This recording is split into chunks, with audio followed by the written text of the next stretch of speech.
Hey everyone, Mac Story. Today I'm going to share with you the number one greatest principle I've ever learned. From all the hundreds of books I've read and thousands of hours of audios and videos, leadership, development, personal growth, audios and videos I've listened to, speakers I've heard speak, all of that stuff, I'm going to teach you the greatest number one principle that I ever learned. You might not have ever heard it. Maybe you heard it, hadn't thought about it. But when I heard it, it was 2008. I had never heard it before. And I heard it within the first probably 5 minutes or so of a 1 hour audio version of the 7 Habits of Highly Effective People by Dr. Covey. And that 1 hour audio version is really just a highlight. I didn't know at that moment. That was the first exposure I had ever had to any kind of formal personal growth and development leadership type content. I was ignorant. I'd never been exposed to that. No one ever told me about it. No one ever shared that with me. In my 20-year corporate career, no one ever paid for me to have any kind of training like that. No one ever shared, hey, read this book or anything like that. So 5 minutes into my very first exposure, I learned this principle. And it really has allowed me to transform my life. And this principle is, Dr. Covey teaches it. He says between stimulus and response, human beings have the freedom to choose their response.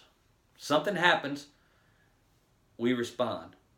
And what he talks about is, in between stimulus and response, we have a pause button. We can push the pause button, think about what we value, and then choose our response. Sounds so simple today, but at that moment I first heard it, I was like, Dr. Covey don't know me. He doesn't know me. I had the shortest temper you could imagine. It'd take about that long to set me off, and I actually looked forward to it in those days for some reason. I kind of liked it, but I didn't understand. I didn't know what I didn't know. And I went on to learn that because we have the freedom to choose our response, we are responsible. So I used to say before that, short temper run in my family, and all of us would produce the evidence to support the belief. All you had to do was hang around us and you'd see it, short temper run in the family. But what I learned that day was irresponsibility run in my family. And I wanted to put a stop to it. And I started choosing my response. Something happened. I started developing better values, and I would pause and choose my response. Because it's not what happens to us in life that's most important. Most often is our response to what happens to us.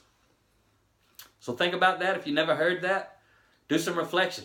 Between stimulus and response, you have the freedom to choose your response. Nobody makes you mad. You choose to be mad.